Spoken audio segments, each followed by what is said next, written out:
सदगुरुदेव। मैं आज स्वरवेद भाष्य का भाग 3 सुनाने जा रहा हूँ। बोलिए सदगुरुदेव भगवान की जय। मम सदगुरु आदेश है, सत्य करो उपदेश। भला बुरा जग मानई, संत चले निज देश। शब्दार्थ: सदगुरु यानी ब्रह्म विद्या के आचार्य या फिर नित्य अनादि सदगुरु। निर्देश यानी परमानंद या फिर मुक्ति। भाष्य: मुझे नित्य अनादि सदगुरु की आज्ञा है कि ब्रह्म विद्या तत्व ज्ञान अनुभव योग साधन का सत्योपदेश का सबको करो। प्रभु प्राप्ति परमानंद की उपलब्धि करने का अधिकारी मनुष्य मात्र है। अधिकारी अध्यात्म पिपासुओं को ब्रह्म विद्या तत्व ज्ञान का उपदेश करना चाहिए। सन्मार्ग में चलने पर अनेक कठिनाइयां आती है, इसलिए अनेक बाधाओं के होते हुए भी अपने सदगुरु भक्ति आध्यात्म पद से विचलित नहीं होना चाहिए। संसार की ओर न देखकर सदैव सदगुरु शरण में रह अपने अनुभव भेद युक्ति द्वारा आध्यात्मिक शांति को प्राप्त होकर परमानंद महान सुख को प्राप्त कर लेते हैं। ब्रह्म विद्या के आचार्य अध्यात्म जगत के पथ प्रदर्शक है, इसलिए उन्हीं की शरण में रहकर अध्यात्म तत्व का बोध और पूर्ण शांति की प्राप्ति होती है। सदगुरु ही सदगुरु बनाते हैं, अपने मन का मनमुखी कोई सदगुरु नहीं होता। अतएव नित्य अनादि सदगुरु के नियम आदेश अनुशासन में ही ब्रह्म विद्या के प्रचारक सदगुरु जन अपना आध्यात्मिक प्रचार का संचालन करते हैं। उनका ईश्वरीय सृष्टि के जड़ चेतन सभी पदार्थों पर नियंत्रण और अधिकार है। जो स्वतंत्र अपने मनमानी विचार से सदगुरु बनाते हैं, वे अपने तथा दूसरों को अंधकार में ले जाकर पतन करते हैं।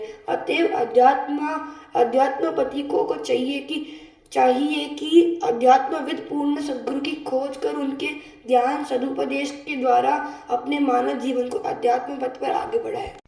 रहनी ज्ञानी संत की करनी विमल विवेक, सत्य सत्य सत्य में सत्य वेश सत्य टेक। शब्दार्थ: रहनी यानी स्वभाव, गहनी यानी अभ्यास या फिर सदयुक्ति, करनी यानी कर्तव्य या फिर साधन में पुरुषार्थ, सत्य यानी सत्याचरण सद्भेद युक्ति से पुरुषार्थ करने वाला पवित्र आत्मा, सत्य यानी सत्य सिद्धांत में अविचल दृढ़ विश्वास, सत्य यानी अनिर्वाच्य परब्रह्म, सत्य वेश यानी मन या फिर वाणी या फिर व्यवहार से पवित्र, सत्य टेक यानी एक अनन्य शुद्ध निष्काम पवित्र भक्ति अर्थात एक ध्येय। भाष्य: इस दोहे में जीवन के अध्यात्म पथिक प्रभु भक्त अनुरागियों को पवित्र होने का उपदेश दिया गया है, जिसका व्यवहार सत्य नहीं है, जिसकी रहनी गहनी और कर्तव्य निष्ठा सच्चे रूप में नहीं है, वह महान लक्ष्य परम प्रभु को नहीं प्राप्त कर सकता। ब्रह्म विद्या के जिज्ञासुओं को अत्यंत आवश्यक है कि सत्य व्यवहार, सत्याचरण, सत्य अनुराग, सच्ची श्रद्धा और सच्ची गुरु भक्ति को धारण कर सत्य स्वरूप परम प्रभु को पाने की चेष्टा करे। वह परम सत्य है, तब मेरा भी आचरण व्यवहार सभी सत्य में होना चाहिए।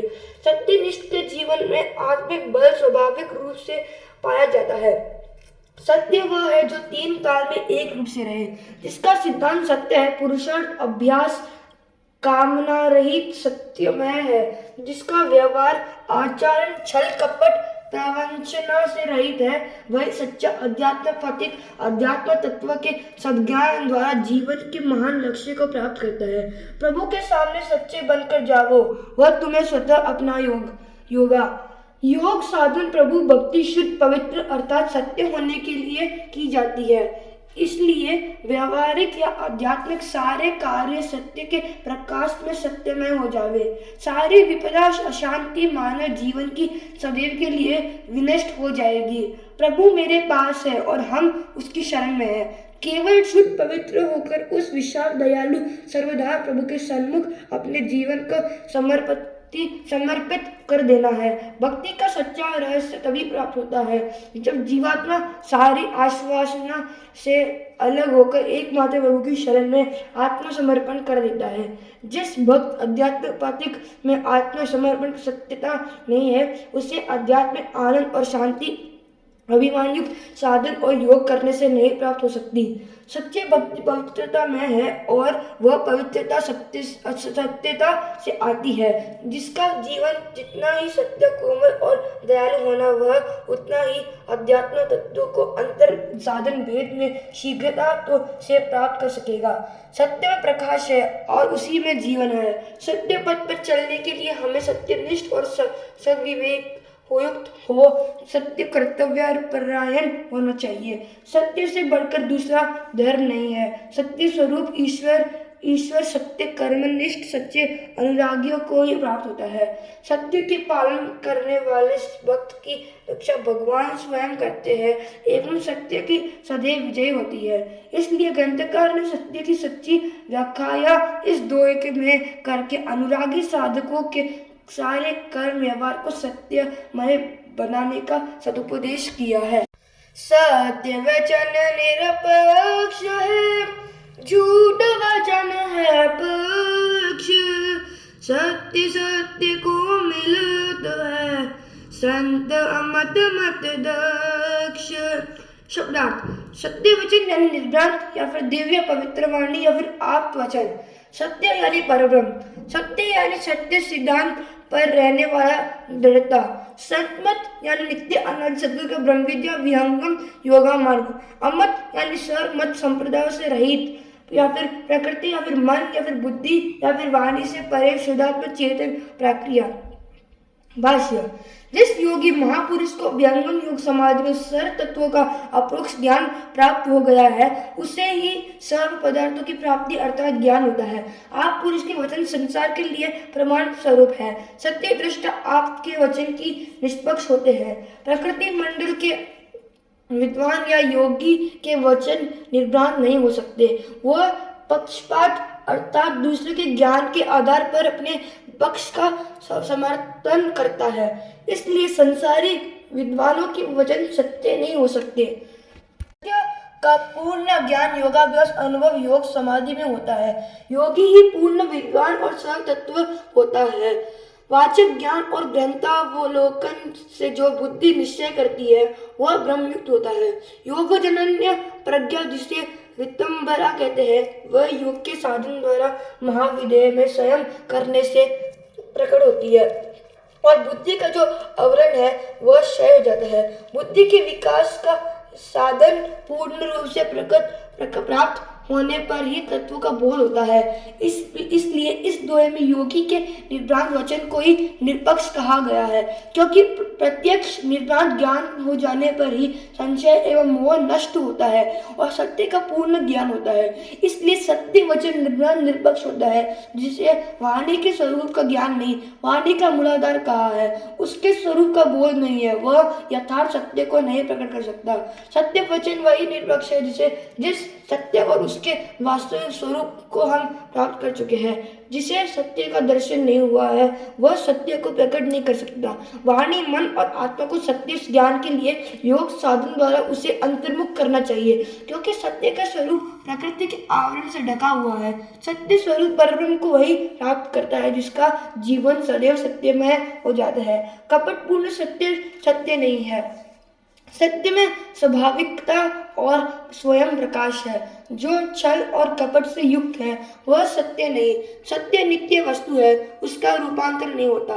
सत्य मानव सत्य सिद्धांत पर रहने वाला, इसलिए सिद्धांत जीवन, मन, वाणी और व्यवहार सदैव एक रूप से होते हैं। तभी हम सत्यव्रती और सत्यनिष्ठ होकर सत्य स्वरूप परब्रह्म को प्राप्त कर सकते हैं। पक्षपात में सदैव असत्य का व्यवहार होता है।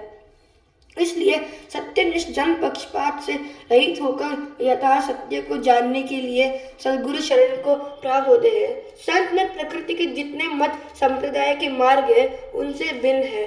समस्त प्रचालित प्रकृति क्षेत्र में अपनी कर्मकता को गा रहे हैं।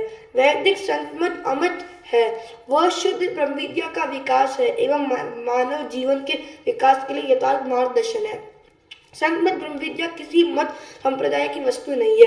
अध्यात्म पिपासु जन संत मत ब्रह्म विद्या योगाभ्यास द्वारा दक्ष होकर सच्ची आत्मिक शक्ति का उत्पादन कर निःश्रेष्ठ के परम सुख को प्राप्त होकर कृत्य होता है। इसलिए संप्रदाय विहीन संत मत को अमृत शब्द से इस दोहे में संबोधित किया गया है। सत्य संत की चाल है, वो आकाश का खेल, दूर संत पद यार से, दुर्लभ अविगति मेल। शब्दार्थ: चाल यानी गति या फिर व्यवहार, खेल यानी क्रीड़ा या फिर रमण, अविगति या फिर यानी चेतन परब्रह्म जहाँ मन या फिर बुद्धि या फिर प्राण की गति नहीं है, आकाश यानी प्रकृति या फिर आधार रहित शुद्ध चेतन महामंडल।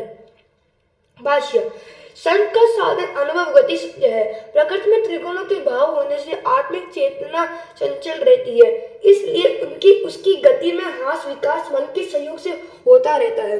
व्यंगम योगी प्रकृति से अपने चेतन अलग कर चिन्मय स्वरूप शुद्ध चिदाकाश में रमन करता है।